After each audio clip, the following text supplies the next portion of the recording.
An author and expert in African American studies, UNLV's Tyler D. Parry is our guest this week on Nevada Week in Person.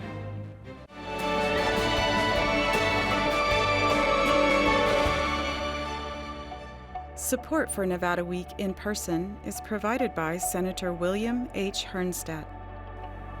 Welcome to Nevada Week in Person. I'm Amber Renee Dixon. Born and raised in Las Vegas, his career plans dramatically changed when he attended UNLV.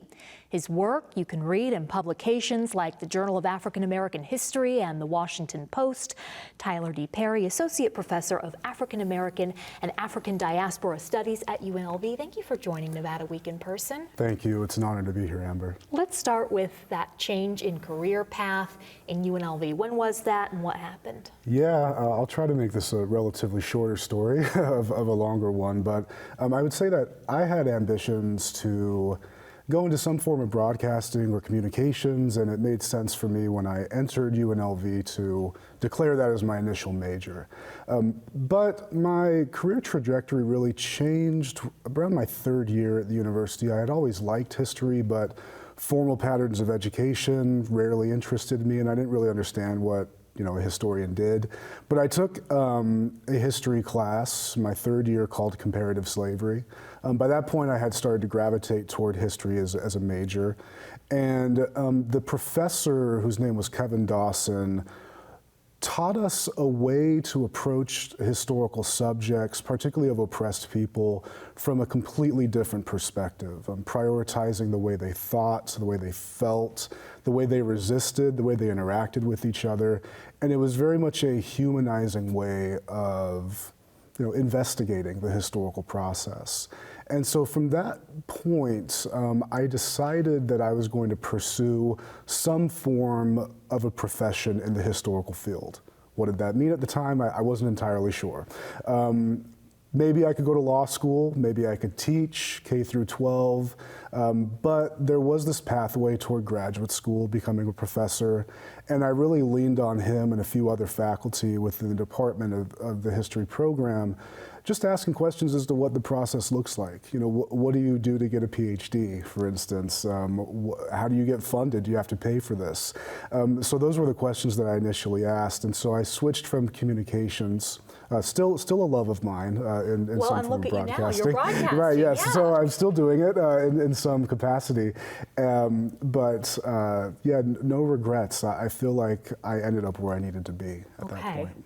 Well, and you recently won a prestigious award, Alumni of the Year Award from the University Libraries. And UNLV wrote an article on you as a result of that. In it, you mentioned that when you were considering changing to history, you were really interested in how communities shape people. So I want to know, how did Las Vegas shape you? When you're raised in a place that feels normal to you. So I was born in the mid-'80s, and this is when I think Las Vegas was really asserting itself as a premier international city.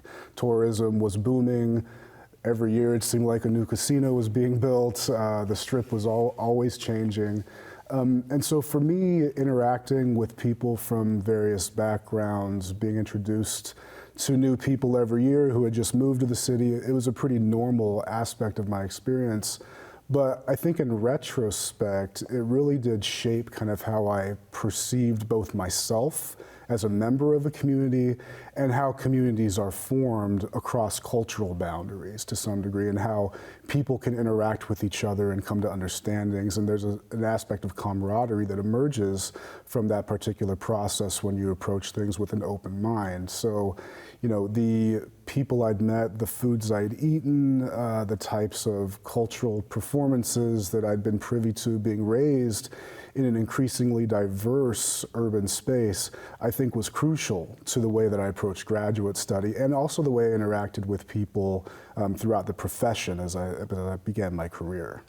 So Las Vegas was instrumental in who you've become, but how big of a role did it play in moving out of state. Yeah, yeah, and so I have kind of a unique experience in this regard because I had just gotten married by the time I graduated with my BA in history.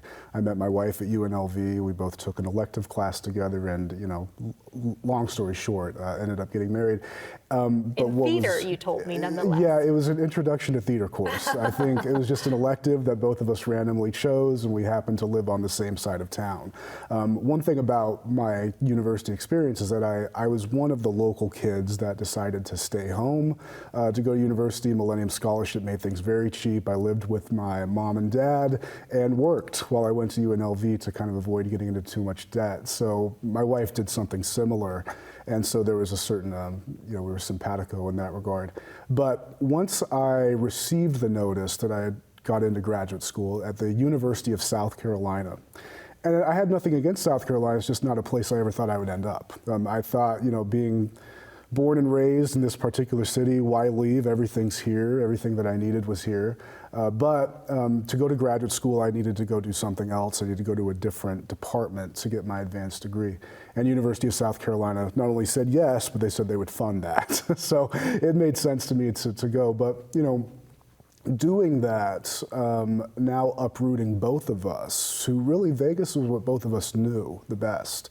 Going to a place where we didn't have any family, no relatives, no sense of even what it was going to be like. We had our assumptions about what the South was, but that was more based upon never having interacted with a lot of people from there. But going into South Carolina and particularly studying history there gave me kind of, I think, a nuanced perspective of what it means to live in a place with kind of that form of history, but also a history that extends back all the way to the American Revolution. You start to meet people who have kind of different perspectives on how they view the past, but also people who are working to actively revise the assumptions that people have about the past. And what I mean by that is, for me, South Carolina represented really what I think is the best of Black activism and how people work to change the status quo.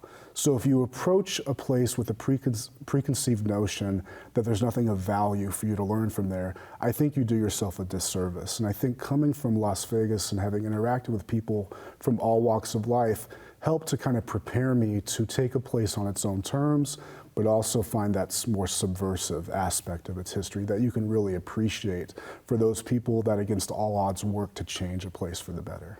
What is it about the activism in South Carolina that stood out to you? Well, I mean, you're talking about a place that had very overt Jim Crow laws. So not only was South Carolina the seedbed of the Confederacy, the place that started the Civil War, it also had very fierce forms of racial segregation, racial violence that occurred. But you also have community members who, despite living under conditions that most younger people would have a hard time fathoming, they worked to change it. They took people to courts. They marched peacefully on streets when they could have been beaten and brutalized. Many of them were jailed. And I was able to actually meet a lot of people who were a part of that. This living history aspect was really cool to me, and it really informed even the way I was approaching my own scholarship. Whose voices am I prioritizing? Whose stories still need to be told? And on what terms can I responsibly tell them? And so I think interacting with that landscape in South Carolina not only informed my own perceptions of self, but also my perceptions as a scholar and researcher. Let's talk about the stories you've been able to tell. Your first book, Jumping the Broom, The Surprising Multicultural Origins of a Black Wedding Ritual. Yeah. What is that about? Well, so the origins of the book, so before I describe the ritual, I'll tell you kind of how it formed. When I was actually getting engaged and getting married, my wife and I were talking about, what is the wedding going to look like? What is the ceremony going to look like? What are some of the traditions that we want to do? And one of them that she wanted to do was jumping the broom, which for those that don't know is a popular wedding custom amongst primarily associated with African Americans, in which people jump over a broom in homage to their ancestors who jumped over a broomstick for their own wedding services, largely because there were few other options for them to utilize. So you're thinking of enslaved people jumping over broomsticks on southern plantations, as a way to solidify their marriage traditions because enslaved people's marriages were not legally recognized. So you're talking about people who didn't have very many options, but they attached meaning and symbolism to what seems like a very simple thing to do.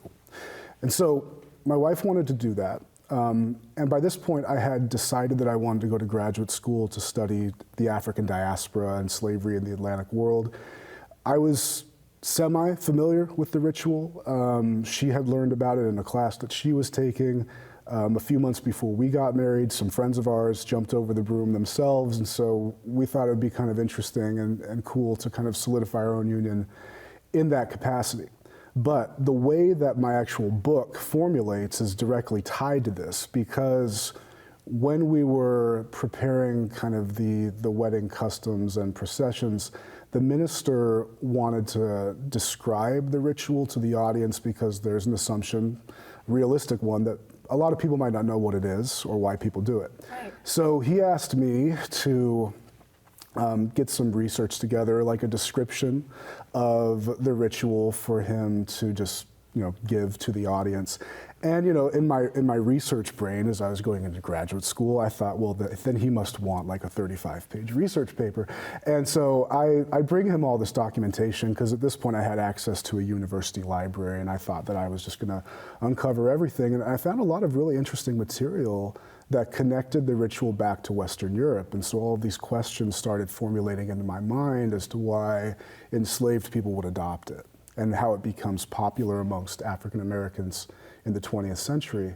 And so I deliver this material to him, and he looks at me just with this face that says, I'm not going to read all of this. Thought you were going to give me some bullet points. Exactly, and that's kind of what he said. He's like, I'm thinking more like 5 to 6 sentences. If you can do that for me, that'd be great. So the preparation for your wedding ended up including writing a book. I guess I can toot my own horn on this. It did win an award for kind of its innovation. So I do feel like that direct connection that my wife and I shared formed what I think is one of the most significant contributions in understanding this ritual. And so it all started with 2 people in love who kind of planned a wedding, and it became one of the things that defined my scholarly career. Before we run out of time, I want to talk about Juneteenth. So Sure. 2021 is when President Joe Biden signed this into law, recognizing it as a federal holiday. I believe the Senate unanimously passed this. Mm-hmm. What is its significance? It's only been a few years that we have been aware of this holiday or able to take a day off. And so then in that respect, how should we be utilizing and acknowledging and respecting this day? Yeah, this is a great question. I think succinctly, the best answer I can give is to remember the intentions behind why people began celebrating it over, 150, 160 years ago. This commemoration that was held in Galveston, Texas initially and then spread throughout the United States was basically a statement that July 4th did not fulfill all of the promises of the American Republic, these declarations of rights and freedom, until everyone was free. And that didn't really happen until June 19th, 1865. This fulfillment of the Emancipation Proclamation, the order that all slaves are free, that chattel bondage is never going to commence again within the United States, that aspect of it, in viewing Juneteenth as a fulfillment of the promises of July 4th, is, I think, the best way to remember it. And so coming together as a community and recognizing the liberties that we do have, but also the continued pursuit for justice is an important component of it. Tyler D. Parry, thank you so much for joining Nevada Week in Person. Thank you, Amber. I appreciate it.